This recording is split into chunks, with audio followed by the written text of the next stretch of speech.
today with Marc LeBlanc. Hi there. Hello. And I know that you sometimes go by Mahk LeBlanc. Yes. Is that still true, or? Yeah, some people call me Marc.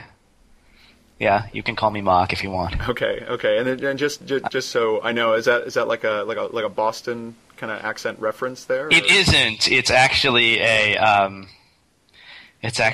Hans and Franz reference. Okay. So properly pronounced, it's pronounced in your Arnold Schwarzenegger accent, Marc. Okay, Marc. Yeah. Okay. Yeah. I need to work on my That's Arnold Schwarzenegger accent. Just a college nickname thing that stuck. Oh, okay. Yeah. Now, college. Did you also went to MIT, or am I? Yeah. Okay. And just what year was that? And were you computer science? Yeah. I was class of '91. I didn't graduate till after System Shock. I graduated in '94. Oh, I wow. I was 6A. I was 6.3. I went 6A, which was, I don't know if it's still around, but it's engineering internship 5-year masters. But for me, it turned out to be more of a 7-year masters. Wow. But yeah, so because I took some time off to make System Shock. So you were, was Looking Glass like an internship for you then, or? Well, I was an intern at IBM. I was part-time at I started at Looking Glass in '92. I was part-time at that time on Underworld 2, and working on my thesis the rest of the time. So you were a graduate student? I was a grad student at that point. Yeah. Okay. Did you also do your undergraduate at MIT? Or? Yeah. It was a 5-year. It was a 5-year master's program. Oh, I see. So it was a combined bachelor's master's program with an internship. It was called 6A back then. I don't know if that program still exists now. Yeah, I'm not. It's engineering internship with masters. Yeah. So yeah, I came in to MIT around must have been fall of '87. And graduated in '94. So that's a little while. Yeah. But, yeah. So did you? So how did you get into Looking Glass? Did you just know some people, or did you hear about it, or how? I lived on 4th West at East Campus with Doug Church and John Mayera and James Fleming and a bunch of other guys who were kind of the original. I guess Doug and Dan were like the original Blue Sky guys who got hired by Paul Neurath, who was the friend's uncle of a guy on 4th West. So the whole formation of Looking Glass was this sort of chain of nepotism. Some guys on 4th at MIT, some guys on 4th West played D&D with this guy whose uncle had a game company, and the rest is kind of history. And this would have been like early '90s. That would have been early '90s. I don't remember when Doug started there. I hope you get to interview Doug. I don't know. I don't remember. That would have been early '90s. And I didn't show up till '92, till after Underworld 1 was already out in the world. Although I did help out. I did sort of play test Underworld 1 while being a grad student. Oh, okay. So was it already Looking Glass by the time you were there? Because I know that it was Blue Sky. No, it definitely became. It was Blue Sky when I was there. It became Looking Glass. I think it became Looking Glass for System Shock. For System, yeah, okay. So that would have been. It's possible. For a little while, it was Flying Fish. There was a little while where it was Blue Sky, and then there were like a zillion companies in Montana called Blue Sky or something. So, Blue Sky wasn't that great in name, I guess. And then for a while, it was Flying Fish, and there was a time when I feel like one of our clients, like one of our publishers, thought that Flying Fish wasn't serious enough for a game company or something. I don't remember why Flying Fish didn't stick, but it was Flying Fish for a little while. In fact, I feel like even the box cover of what does the box cover of Underworld 2 say? I want to say it says like a Flying Fish design on it. I That's definitely not my memory, but Oh, I don't remember what it was. It says a flying fish. It might have been a blue sky design.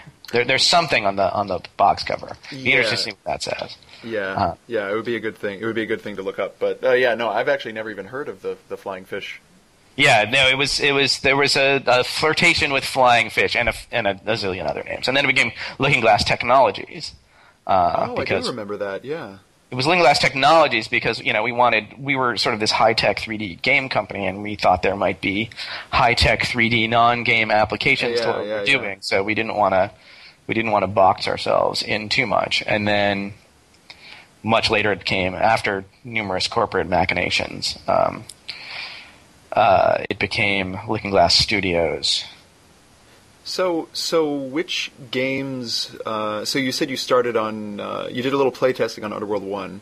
Underworld 1, yes. And you started on Underworld 2. And my understanding, just based on your reputation now and your work, is that you're essentially kind of a programmer designer.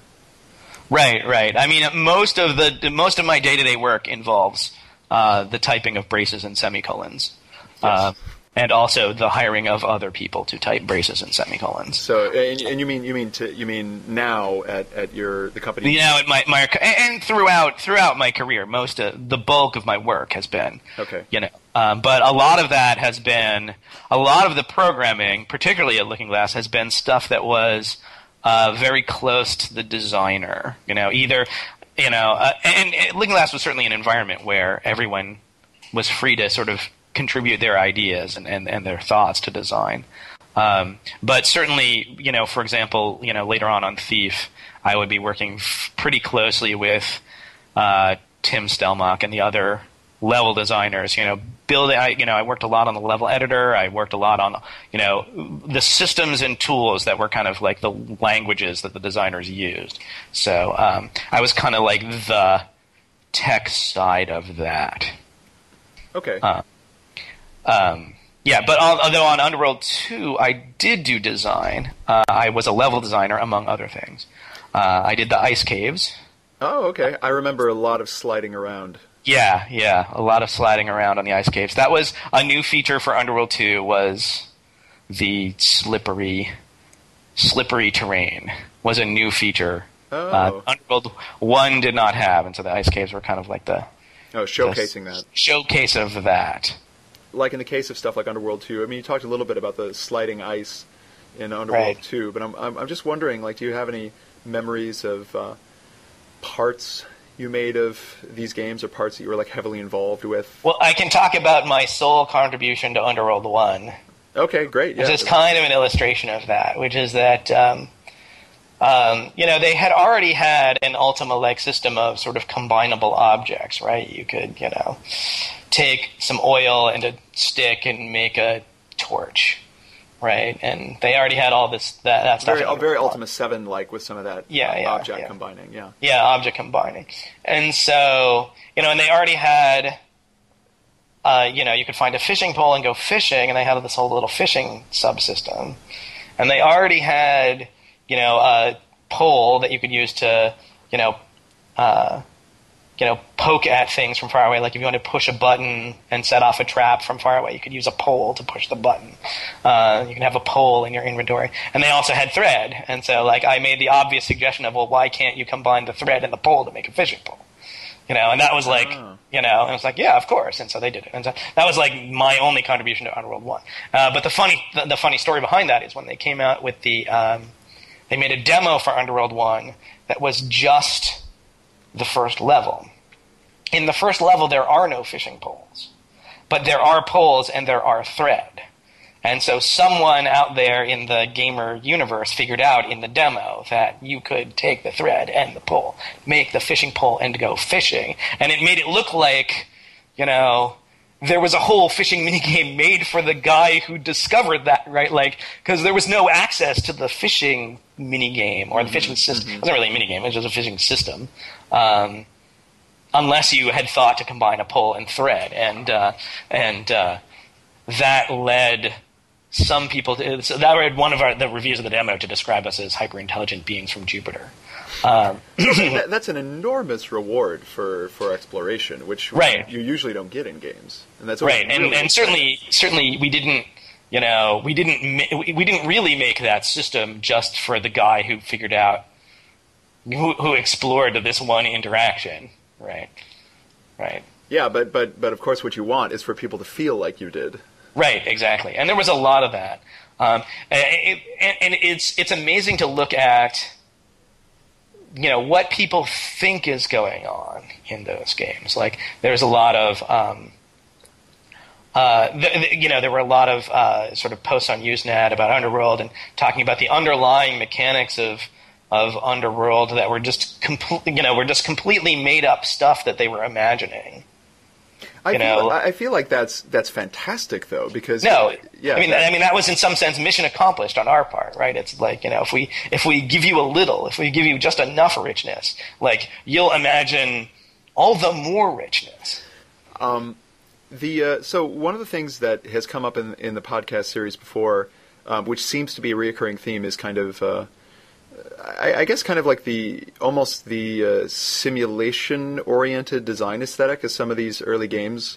I remember Dan Schmidt saying something about how Underworld 1 almost began design as more of a simulation than as a game, and kind of like gradually, became a game. They were just thinking, like, how do we simulate a cave? How do we simulate the situation, etc. Really before they worried about how to make it into a fun game. And I'm wondering if that was anything that you remember, or if that's not really what you remember. Oh, well, that was definitely true, and that was, you got to remember what the world was like in 1990, right? Like, that was kind of like in everyone's, that was sort of like in the cultural blood or whatever in 1990. Like, everyone was talking about cyberspace, and everyone was kind of imagining that, kind of the stuff that we were doing was going to be like the user interface of the future. Everyone was imagining that, like, by the time we got to 2011, we'd all not be looking at screens anymore. We'd all be, having holographic displays and being in, like, our user interface just for computers would be like this, holodeck, essentially, right? And that was kind of like, like the holodeck was kind of like the sort of cultural thing that everyone thought we were heading towards, and or like the metaverse and Snow Crash. Yeah, or like the metaverse, or or cyberspace, or things like that. All of that stuff. Everyone sort of imagined that. Why wouldn't we just build a holodeck? So in some sense, like, there were a lot of people all over the world in around 1990 who were, like, kind of trying to build the holodeck, and in some sense, I feel like Underworld was one of those attempts, right? It was one of those, like, what would the holodeck, dungeon crawl be like? And so, of course, you simulated it, because what else would you do?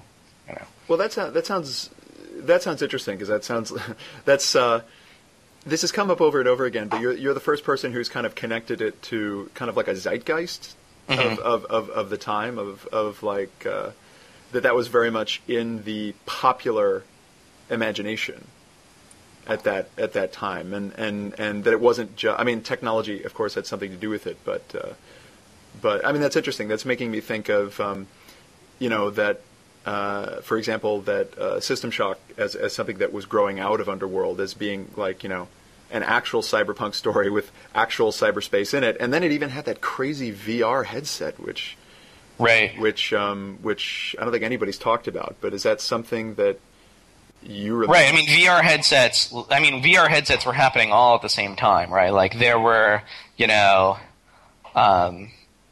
little traveling shows, where you could, pay some guy, $5 or something to put this giant 20-pound VR headset on your head and, look at this, polygonally flat-shaded world in stereoscopic 3D. Oh, wow, yeah. I do, yeah. Right, like, I mean, like, virtual reality was like, everyone was hearing about how, quote-unquote, virtual reality was coming, and most people thought that virtual reality was a hardware thing, that it was like, it was going to be goggles and gloves, and it was like this telepresent, like, thing.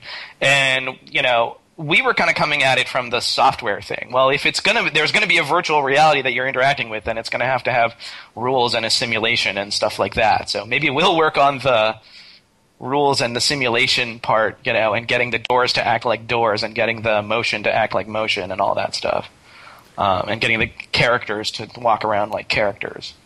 Yeah, I can definitely. I mean, obviously that comes off very strongly in the first two Underworld games, which now it's interesting that you say that when you mention that as being part of kind of like a larger cultural thing. I mean, I feel like I don't want to say that Looking Glass was necessarily more keyed into that than other people, but if you look at other games around at the time, stuff like Wolfenstein or Doom or the other games that were doing the scrolling 3D for the first time, at least I don't see as strong of an emphasis on that kind of meticulous simulation aspect. And obviously those games were popular in different ways because they were more streamlined. But I don't know. Is that? Well, I mean, in some sense, that's that was kind of like the innovation of Wolfenstein was to do less, Yeah.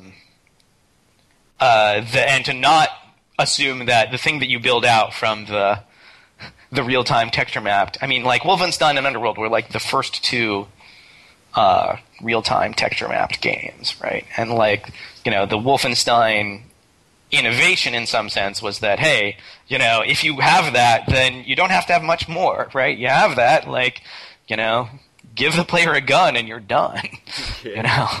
And the Looking Glass approach was sort of more ambitious and more thoughtful. In some ways. And I think that at least just speaking from my own motivation for wanting to do this podcast and being a fan of the games, it's that, whatever word you want to call it, I guess in this case, thoughtfulness that I guess that really drew me to those games over something like, because I remember having fun with Doom and Wolfenstein, on and off, but they didn't draw me in the way the Looking Glass games did, and the kind of the level of immersive detail in the simulated worlds to me seemed to be a really big distinguishing factor in those games. That right. Yeah, I mean, if you even look at like Ultima 7, which came out right before Underworld, right? Even those kind of games, which weren't 3D or anything like that, but there was kind of the attitude that well, you can't put a chair in a room unless the player can sit in it, right? You can't have a loaf of bread unless you also have some way of I don't know how much detail Ultima 7 actually had, but my memory of it is that you probably could bake bread. You could bake bread, and do all that stuff. Swords, you could do all sorts of crazy stuff in that world. And so that kind of attention to detail, that kind of sort of completeness of the world. And you get a the little game was a complete simulation of a complete world was definitely part of the Underworld ethos. Now one of the things I remember asking Dan and I don't remember what he said, but it's interesting though that's kind of coming from Origin and Ultima, right? Right. Did you see that as kind of because the first Looking Glass game was kind of inherited from Origin in terms of the IP at that time was associated with that kind of heavy level of simulation. Is that I guess, do you see that as kind of part of the design legacy? Do you see that kind of focus on simulation as partially an offshoot of what Origin was doing, or is it just more kind of they're all part of the same zeitgeist moment? So I wasn't there when Underworld became Ultima Underworld, right? So I can't really... Because that was really early, right? Yeah, that was really early, right? I mean, I will say that Ultima Underworld 2 was much more heavily tied to the storyline. Underworld 1 was kind of it's in the Ultima universe, but it's this kind of side story that, that really doesn't have anything to do with what is going on in Ultima 6 or Ultima 7 or anything like that. It's oh, you're back in Britannia and you've been thrown in a dungeon, and it's a dungeon. Yeah. And whereas Ultima Underworld 2 was very much kind of trying to be an offshoot of the Ultima 7 storyline, right? The Guardian was there, and there was the the castle was encased in black rock, and it was totally relevant to the it was Ultima relevant. mythology. It was where whereas the points of contact between Underworld 1 and the Ultima universe were very small. The Ultima Underworld 2 was definitely trying to be, in the Ultima storyline. And that certainly, I think, influenced the design. Because, we had characters, in the game who were canonical Ultima characters, right? We had guys walking around the castle who you had heard of before. And so we had to, that sort of created a sense of obligation for us, that, if we're going to be in the storyline, the storyline can't, pass through Underworld 2 and then suddenly you have, this strangely lower level of simulation, right? So I think that, and between Ultima Underworld 1 and 2, some amount of tech was built out. And this is part of my programming role on Underworld 2. Some amount of tech was built out to, be able to sort of have the characters have a daily schedule and, be at certain places at certain times in the plot and, just have a little bit more story logic. That hub world has its own story that is moving forward, and it kind of has rising action and a climax and right. And I guess, is that simulated, or do people just kind of appear at certain places, or no, they're characters have daily schedules, I think, even, and it's it's time for me to be in my bedroom, so the guy walks to his bedroom, and stuff like that. I mean, just like in Ultima 7. Okay, what year was Underworld 2? Was that 92, 93? Yeah, 92. Because I know that if you look at the Elder Scrolls series, which at least in the imaginations of some people is kind of like the flag bearer for a lot of this similar kind of design stuff now, is I know that they only kind of got NPC schedules, NPCs that have daily schedules. I think that they only got to that point, I think, in Oblivion. Right. Which would have been 2004 or something. Right. And I know they're dealing with a much bigger world, and it's got all these 3D graphics and everything. So it's a different kind of resource and development problem to get the same level of kind of simulated functionality back into the world. But that's what always strikes me about some of these, especially some of the early Looking Glass games, is that because the scope was a smaller world, it seems like you were able to do some of this. Right, yeah. Interesting. That certainly could be. I mean, certainly Ultima 7 had a huge world, and they were able to do it too. So, I mean, there is some. I mean, it's somewhat. It's like the will to do it, and there's also the question of game design, right? When you're doing when you're in that sort of simulated mindset, of course you're going to simulate the guy having to go to sleep, and going to his bedroom to sleep.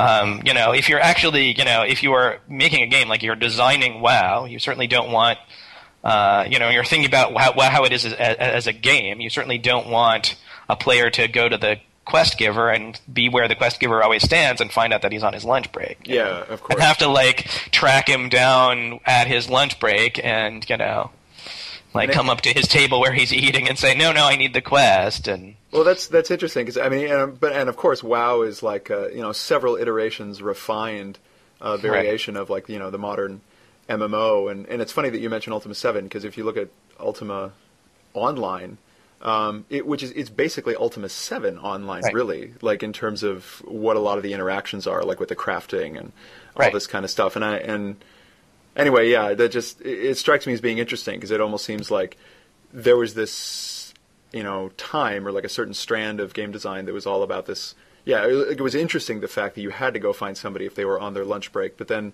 almost some of these early MMOs kind of started out that way, but now we've kind of come back to this less about fiction, more about functionality kind of a thing. Right, exactly. And some of it, I think, again, going back to sort of the, early 90s sort of simulation mindset, gamers were kind of this stuff was new enough, and I think gamers were a small enough group of people that you could do something that was this weird experiment in simulation, and your audience, I think, would actually give you money to see how the experiment turned out. It was kind of okay if, this was only half good. It's kind of okay if like there were a lot of sort of stretch marks and growing pains for this idea of simulation, because like I felt like I don't really know, but I feel like the audience at the time like was kind of more engaged with that. They were more engaged with like, hey, look at what these guys are trying.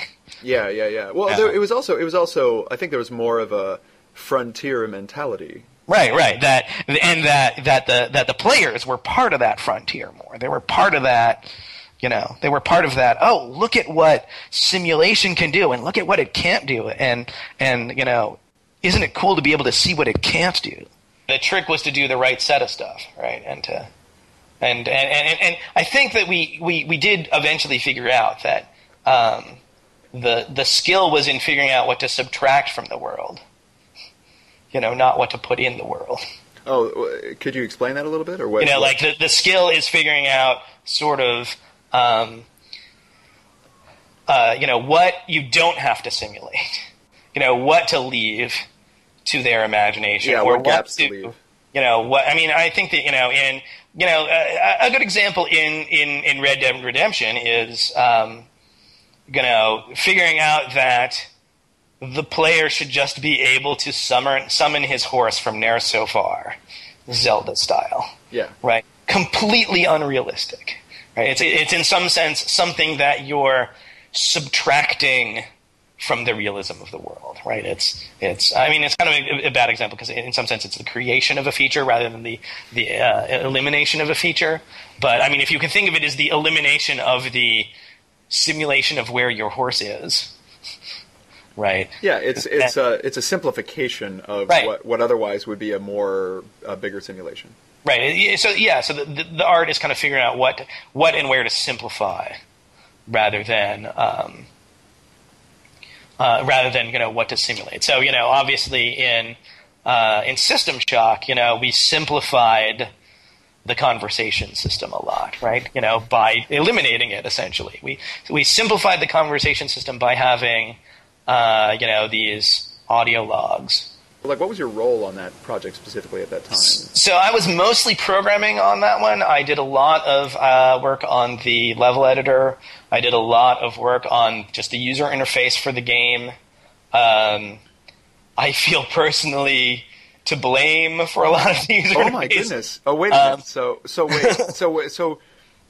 So wait a minute. I'm thinking when you say user interface, I'm thinking of that crazy system where like you can lean, but you also have like 3 levels of standing up, so you can put your character all the way down, sort of in the prone position, and look straight up and walk.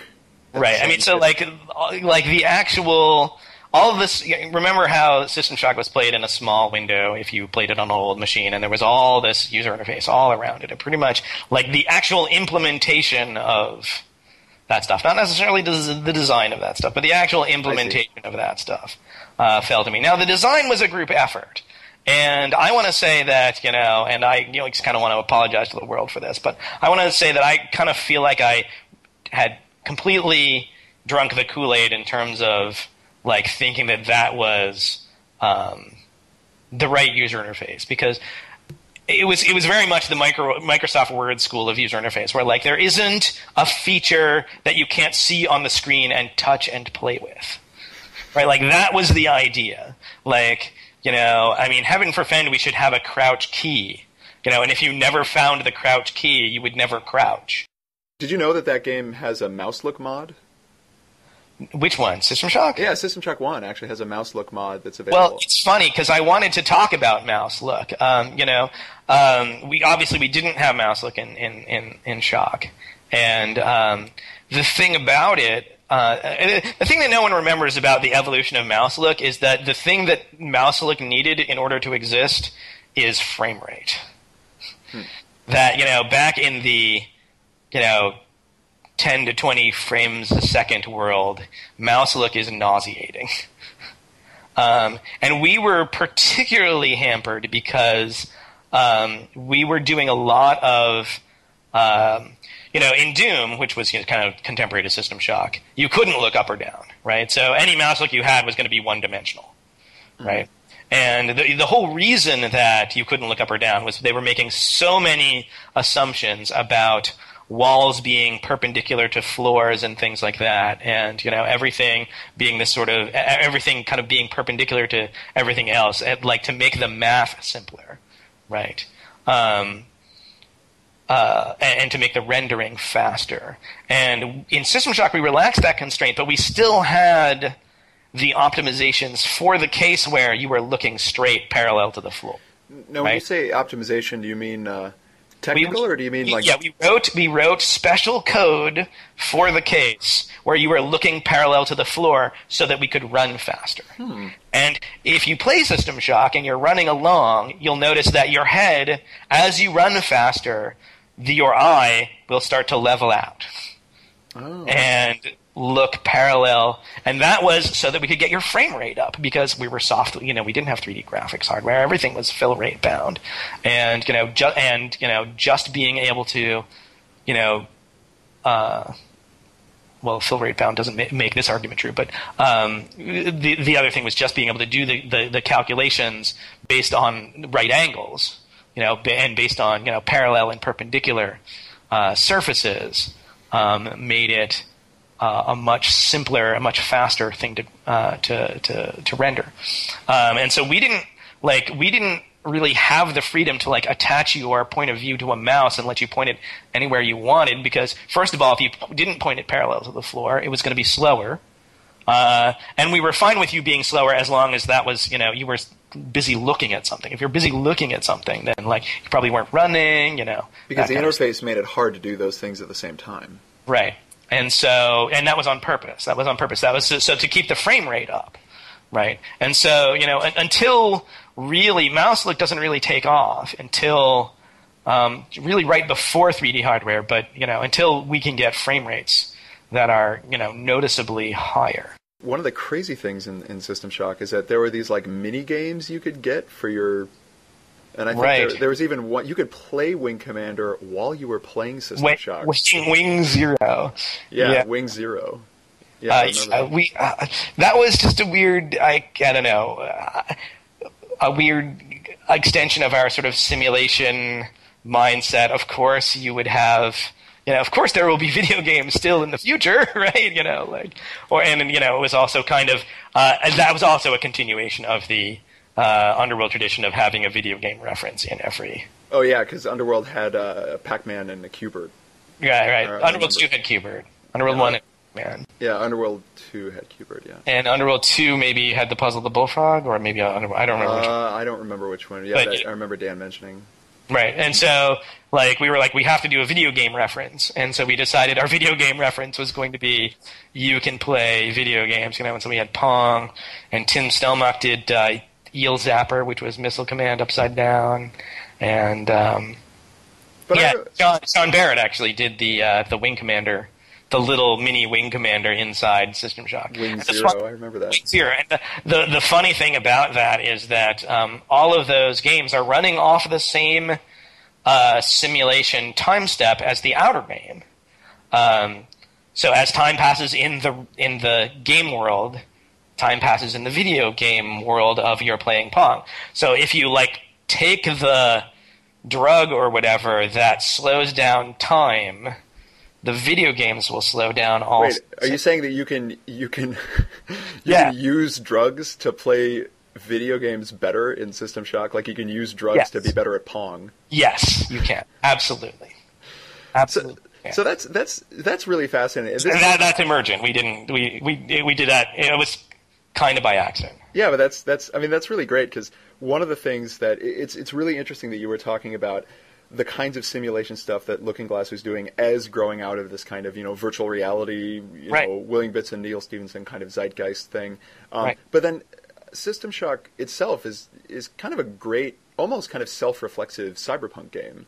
Right. Because it's a game, but there's video games in it, and the fact that you're fighting zombies and playing Pong at the same time says a lot about your character. Right. And I certainly in Shock 2, I had the thing of I have to find a good place to hide so I can finish my video game. Yeah. Kind of thing. Hide from the zombies so that I can finish playing Overworld. It's really great stuff, because there's some, and the first game too, I know, has cyberspace itself in it. Right. As a concept, and it has like this whole different control scheme, and in fact, I think that's where the final showdown happens between you and Showdown. It's actually like in cyberspace. And that was sort of a simulation completionist kind of attitude of ours, right? It's like, well, if it's going to be a cyberpunk game, it's going to have cyberspace, and And in fact, the original design also had like terminal hacking. Like you'd go into the 3D world, and I think Deus Ex did this to a lesser extent, where you go into the 3D world and you like happen across some computer terminal, and then you sit down at the computer terminal, and now your whole screen's a computer terminal, and you're just typing in command commands and stuff. But we eventually cut that because of arguments about how the argument against it is that hey, why are you taking the player out of the world? At the time, we thought of the whole screen as part of the metaphor of the game. Yeah. Well, and it says a lot about it that you can choose to play window, like in a small box, or play the game full screen. That's actually part of the fiction. The implication. Right. Yes. It's like, oh, you don't want to be bothered by all this crap. Well, fine. This HUD features this nice feature that lets you. Right. And did we give that to you up front? I think you even earned that in the game. Oh, I don't think you earn that, but there's like lots. That's something you can do right at the beginning, I know. But but there's lots of other stuff that you earn. I remember that there's basically like a rear view mirror. Right. And then when you first get it, like software version 1 is like it updates every 5 seconds, and then like software version 3 is like it updates every frame. Right. And it has the side view mirrors too. And it has like the side view. So eventually you're this like walking super cyber augmented, multi-sensory badass person. Right, and a funny piece of trivia is that's also a ward against enemies, because we can't spawn an enemy anywhere you can see. So if you have your 360-degree vision up, we can't spawn enemies behind you to shoot you. Oh, wow, so that's kind of... Yeah, okay. Whereas if you don't have it up, you can be walking down the corridor and an enemy can spawn, behind you. I think you may have ruined one of the imagination gaps. Well, what's interesting to me, looking at sort of like watching the Looking Glass games, as they went forward, it seems to me like the company doesn't really entirely lose that focus. Even when you get into the late 90s, it becomes a little bit more refined in a way that is attempting, I think, to be a little bit more streamlined and commercially viable. But it's not like at some point the company just kind of like breaks down and starts making first-person shooters. No. I mean, I think definitely sort of the idea of sort of emergent gameplay and emergent narrative, and creating systems that are rich enough that they have the opportunities to surprise you. I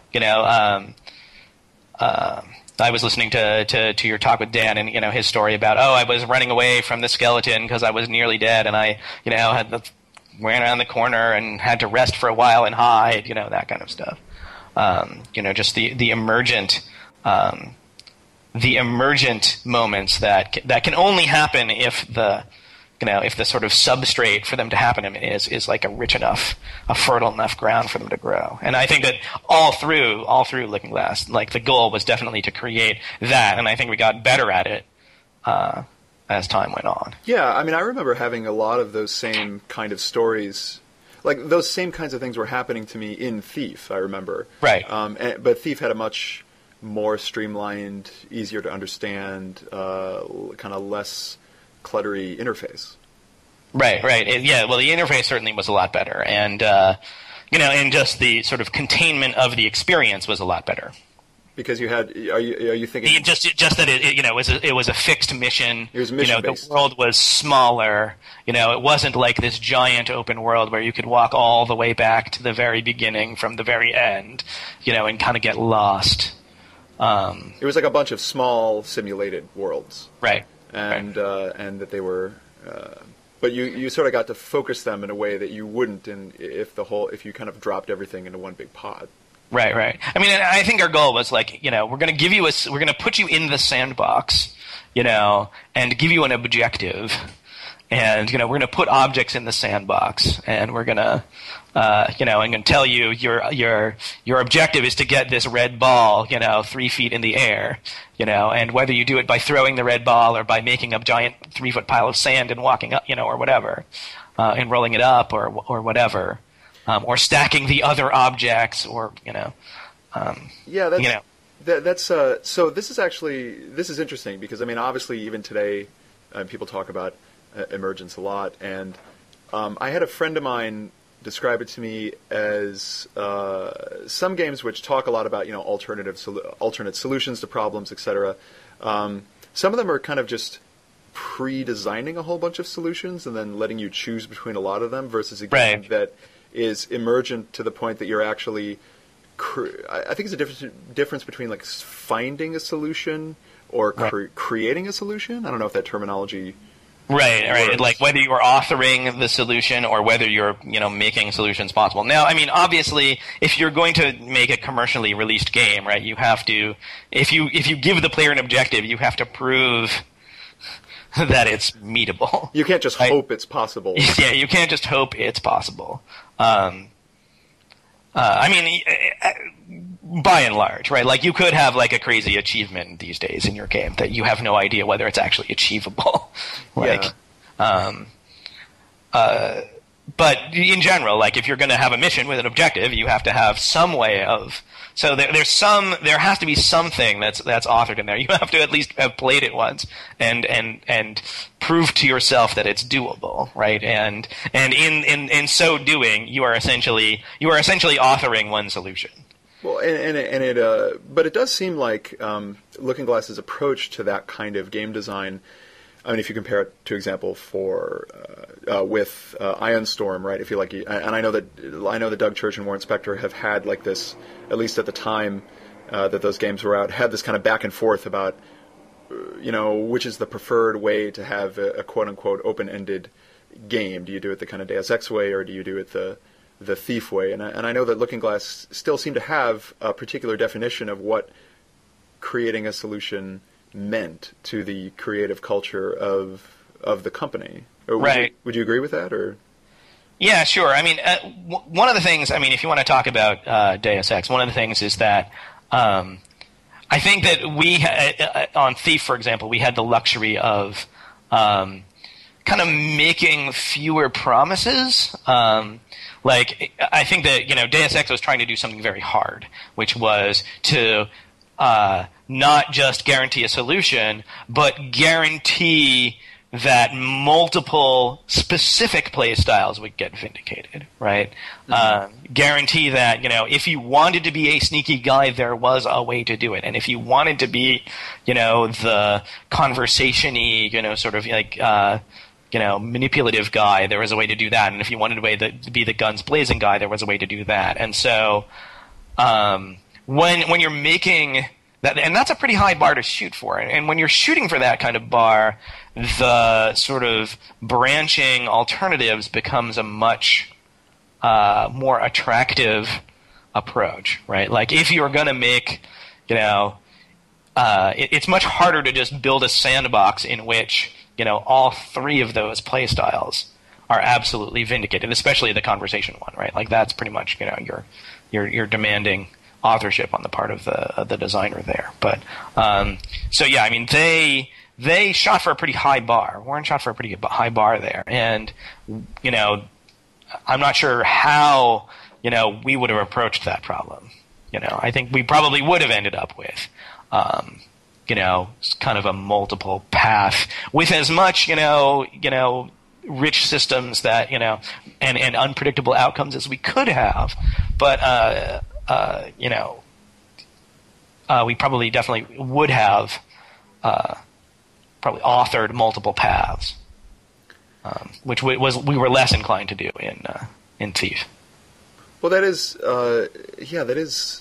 it is interesting to think about it that way. So when you talk about it in terms of making promises to the player, right? One of the things you said is like, maybe Deus Ex is being more explicit about the kinds of promises it's making, whereas there's something almost kind of coy about Thief, where like it's almost just kind of like the clues in the title, and right. I mean, we guarantee that you can get through the level by sneaking, because that's right on the title, as you say in the title, right? We guarantee that. We don't guarantee anything else. Like maybe you can get through the level by fighting, and in some sense, we tried a little bit hard to make sure that getting through the level through hiding was harder. You can judge for yourself whether we succeeded. And we also had the expert level where, in fact, getting through the level without fighting was mandatory. And so we gave you that hint as well. But we didn't say, oh, you can be the sneaky guy or the fighty guy or the, and whether, we will make sure you have a good time whether or not you try to be thief or try to be assassin, Mm-hmm.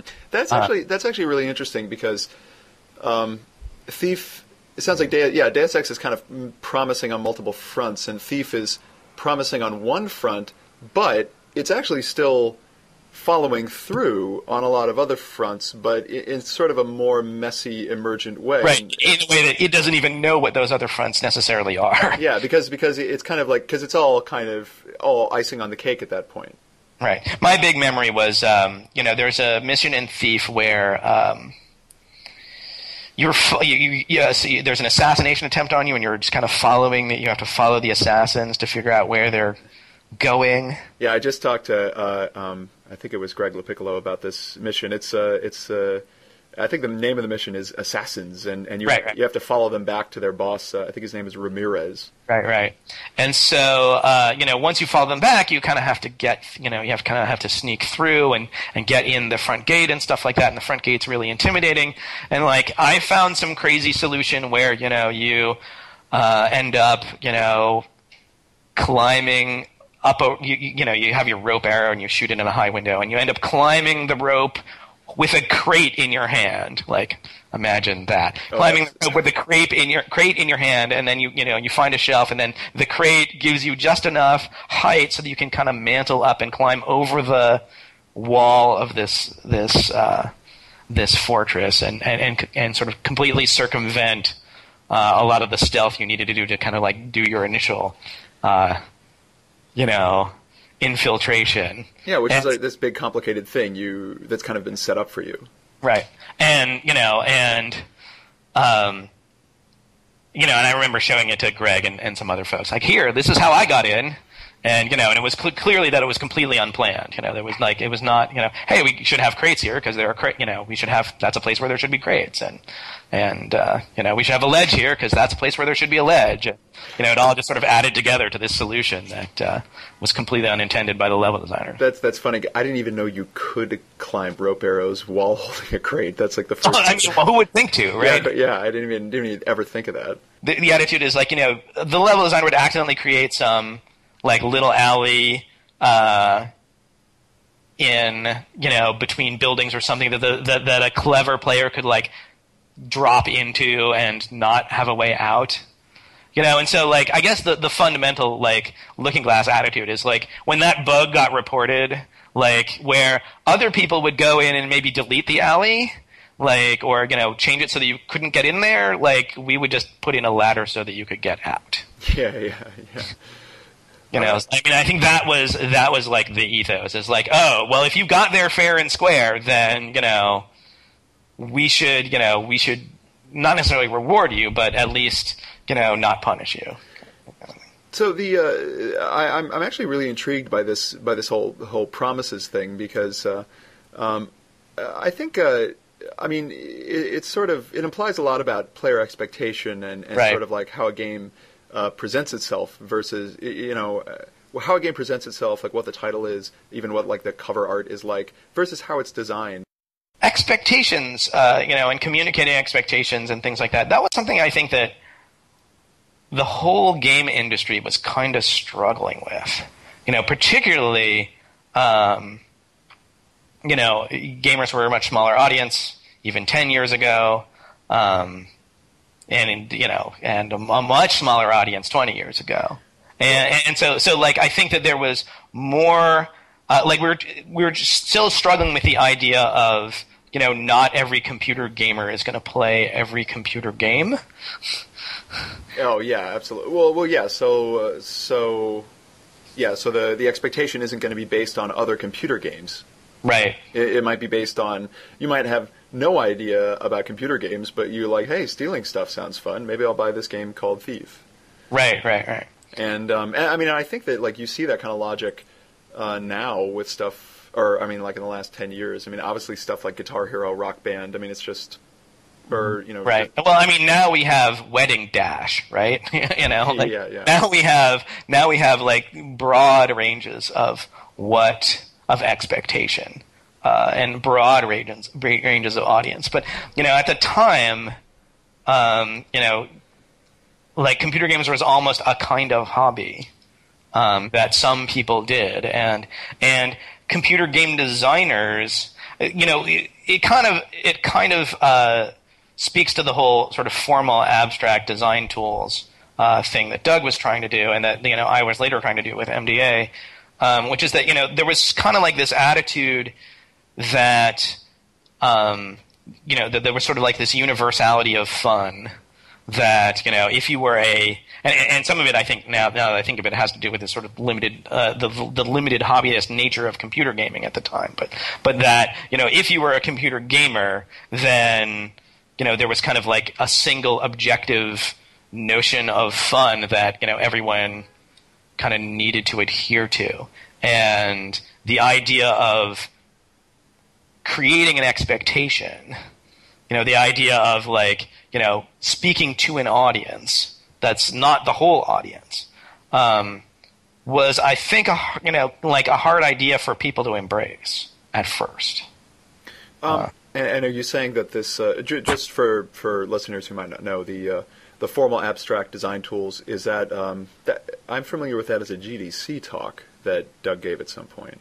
Right. Yeah, it was a GDC talk, and I think it was an article in Game Developer and things like that. But just the idea of formalizing sort of game design as a discipline or a field of study, that kind of idea, and it was kind of part and parcel of like finding the difference between sort of descriptive and prescriptive game design, right? A lot of like to the extent that there were people writing papers and books and giving talks about game design at the time, particularly computer game design. A lot of it was kind of prescriptive. A lot of it was your game is good if it has these elements and bad if it has those, if it doesn't have these elements or has certain undesirable elements, and it was just sort of a talk about a discussion about good and bad, right? Versus kind of descriptive game design, which is more like, hey, let's talk about what games are. Let's talk about how games behave or how players behave, when they're playing games, and what are the properties of games that are, not value statements. We can talk about, feedback systems without saying that they're good or bad, but they're a useful tool for analyzing games, that kind of thing. So I think that, back in the day, of Shock and Thief, there was a lot more sort of attitude of good versus bad, as opposed to stealthy versus fighty, as opposed to twitchy versus brainy, as opposed to my kind of fun versus your kind of fun. So when you Shock and Thief this would have been like mid to late 90s, right? And just to make clear one of the references you made earlier, you talked about MDA, and that's the Mechanics, Dynamics, Aesthetics framework that I know that you is it you? Because I know that it's pretty much me. Yeah, okay. It's pretty much that sort of came out of the game design workshop I ran at the GDC. We started in 2001, and it was basically. It took me a long time to sort of get my head around the idea. First, this idea that, games have objectives, right? Games have aesthetic things they're trying to do. They have kinds of entertainment they're trying to provide, and they're not all the same. that idea that we just talked about, and the idea that, like, hey, your game design theory might be objective specific, right? And so like that, like being able to actually talk about like sort of what the aesthetics of your game are, what kinds of play pleasures they're delivering as a subject, and then talking about, well, what are the design principles, what are the rules, what are the systems rules, and what are the dynamics that evoke those kinds of aesthetics. And so it finally kind of came together as these sort of like three ideas. You can sort of view games in terms of the kinds of their aesthetics, the kind of fun that they're trying to deliver. Then you can also view games in terms of as systems and as their system behavior. And then you sort of view games as collections of rules, right? And that kind of all emerged from this dialogue that started kind of in the mid-'90s about sort of what is a game and who are games for. Well, when you say this conversation, just to give things proper context, are you talking about a conversation that mostly happened within the game industry? I would say. Okay. Yeah. The real thing is that Doug gave a talk about sort of perceivable consequence in games, and he gave a talk about formal abstract design tools in the abstract, and he sort of like used this idea of perceivable consequence as an example of that. And he got a lot of feedback about, he got a lot of pushback, I should say, about, well, are you saying that if my game doesn't have perceivable consequence or intentionality, then it's a bad game? And the idea that you could make a descriptive statement that, feedback systems can drive a game towards stability. Yeah. Right? That's a descriptive statement about games. And that's not a prescriptive statement. That's not your game sucks if it doesn't have a feedback system. It's not stability is good. Right? And the idea of separating those ideas was it's kind of a big conversation that was a big sort of evolution that was occurring. I feel like at places like GDC and in the magazines and sort of in the conversations that people were having about game design at the time. And it sounds it seems interesting that you with Doug's formal abstract design tools, yeah, and you with the MDA framework are both coming out of the same company at the time with the same kind of dealing with the design in a particular way. And I mean, would you say that your time at Looking Glass or the kinds of problems you were trying to solve there or design you were dealing with had an impact on stuff like the MDA framework? Oh, I think absolutely. I think that we were definitely big believers in emergence, and we were definitely big believers in games in general and digital games in specific as being a new medium that was separate from film, that was separate from just regular guy linear narrative, and that the sort of like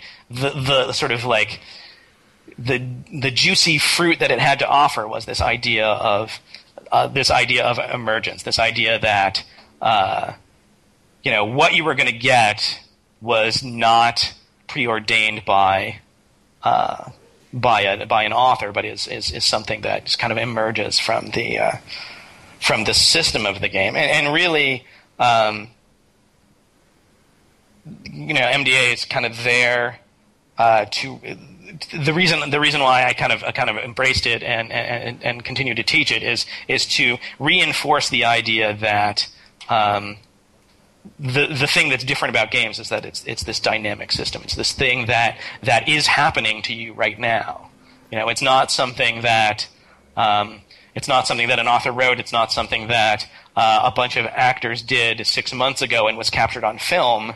It's something that is happening right now and could happen differently from the way it happens to anyone else, right? And that to be fair, that's true in all medium, right? Like when you go to see a movie, right? Like there is a process by which photons pass through some film and it bounces off a screen and enters into your eyes, and like that's unique to you. Like that has to happen to you separately from everyone else. And you may look at a different part of the screen, and you may bring, you may have different experiences that you brought to that moment, and so it is different for you, but but not in the same way. It's a different kind of difference. Yeah, it's a different kind of difference. Yeah, exactly. In the case of so what's interesting about that to me is, when you talk about this coming from, like, if we're going back to what we were talking about earlier about the difference between the more meticulous, more kind of detail-oriented simulation design of the Looking Glass stuff versus, compared to stuff like Doom or whatever. Right. And now coming out into this MDA framework, and then you having this idea that, well, wow, this is like what games can really do.